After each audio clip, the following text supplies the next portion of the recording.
بسم الله الرحمن الرحيم ألف لام ميم ذلك الكتاب لا ريب فيه هدى للمتقين.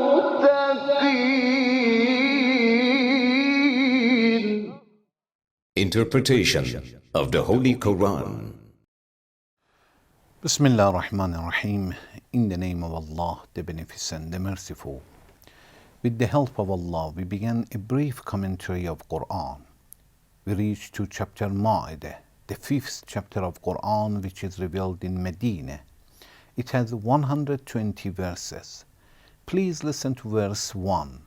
بسم الله الرحمن الرحيم يا أيها الذين آمنوا أوفوا بالعقود أحلت لكم بهيمة الأنعام إلا ما يتلى عليكم غير محل الصيد وأنتم حرم إن الله يحكم ما يريد. O you who believe, fulfill the obligations. Lawful unto you are all beasts of cattle, except that which is recited to you, not violating the prohibition against gain, when you are entering upon the performance of the pilgrimage. Surely Allah orders what He desires.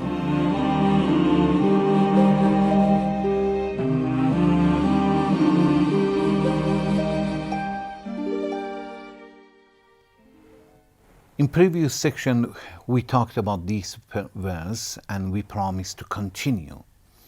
Allah orders the believer to fulfill your obligations, anything which is obligated to you, any covenant that God has with you, any oaths that you have with others, regardless that they are Muslims or not, good people or bad people.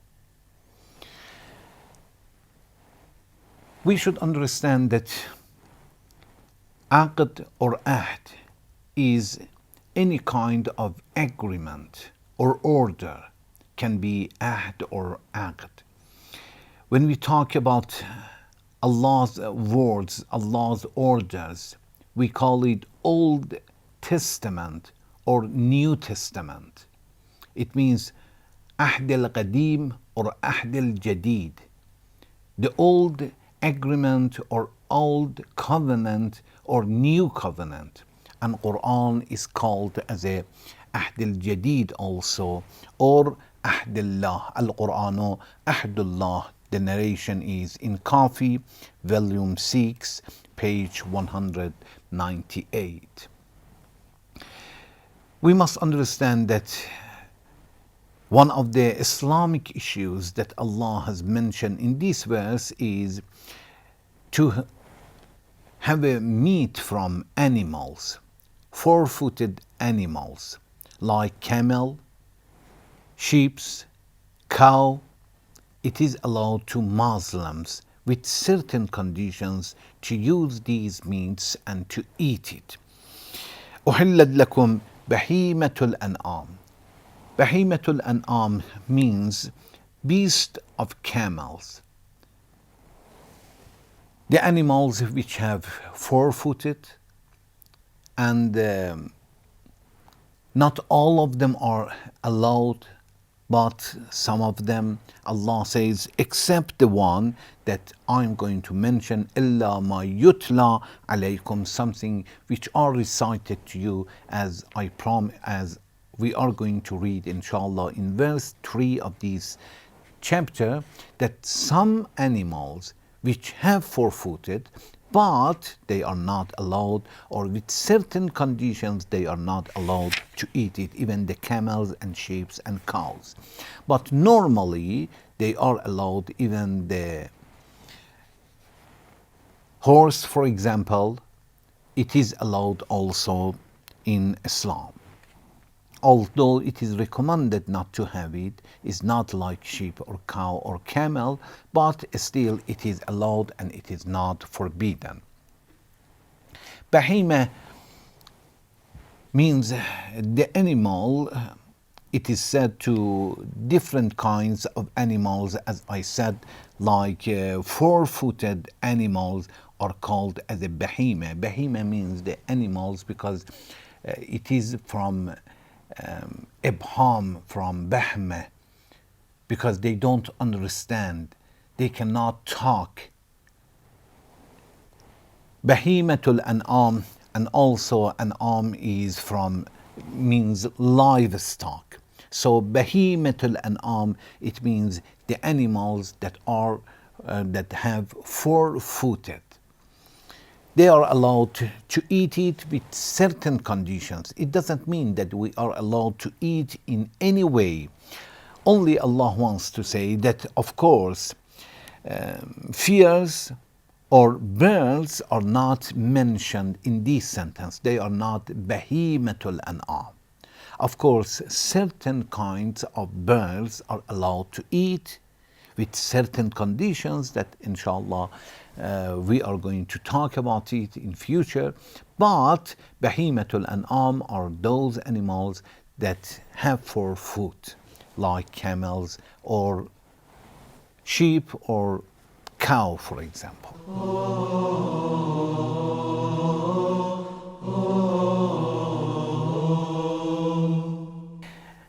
Also, according to some narrations, bahimatul an'am is bahima is the name also for the child, for the fetus, which is inside the stomach of a mother, inside the stomach of sheep or cow or camel, which still is not born, it is fetus, also that is allowed. If the animal itself is slaughtered in Islamic way, of course, the fetus which is inside, the child which is inside, it is considered as a halal. Still, it is with certain conditions. It means if the body is completed, if the body has a little hair or wood on its body, yes, it is allowed to eat it also, although the child is not slaughtered in Islamic way. So bahimatul an'am can be the animals itself or the child that they have inside their body before they were born. If the mothers are slaughtered in Islamic way, the child is allowed, and it is there is no need for the child to be slaughtered according to Islamic way. From this verse of Quran, we have understood a few points. We get a few messages. One, Allah says, Ya ayyuhalladhina amanu awfu bil uqud. Allah wants to say to all the believers that any covenant that you have with anybody, any groups, it is obligated to fulfill them. And if you want to have a good society, respect your treaty, respect your covenant, your oath to others. As I said, regardless that they are even Muslims or not, even if they are not Muslims, that's okay. When you promise, promise is promise. You should keep it. Otherwise, all the members of the society will be hurt by that. Socially and financially, we need to give a respect to our promises. Otherwise, society will be hurt because of breaking the promises. Second, also when Allah says, Ya ayyuhalladhina amanu awfu bil uqud, O believers, fulfill the obligations. Allah wants to say that if you have good belief, fulfill your obligations. Fulfill your promises. Keep your promises. Do whatever you promised. Whatever is necessary to you from God, from your brother, from yourself to yourself, you have to fulfill it. Aqd can include also the agreement between husband and wife. When you buy something, when you sell something, and you promise something, you have to fulfill it. You have to promise. You have to, keep your promises.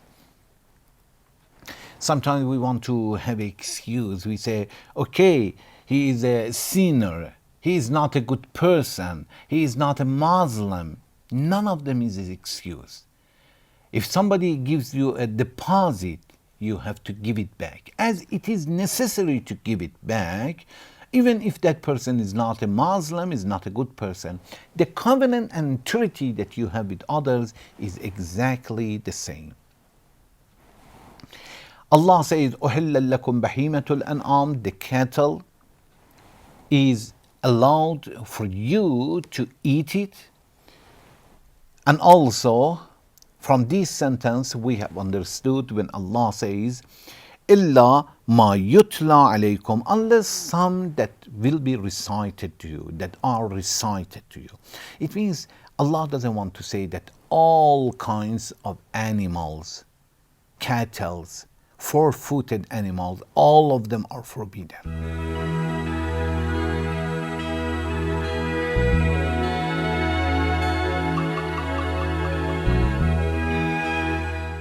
In verse 3 of this chapter, Allah is going to mention that which kinds of animals are forbidden, or what is the conditions that we should fulfill them for having an animal which is allowed in Islam. Allah says, حُرِّمَتْ عَلَيْكُمُ الْمَيْتَةِ.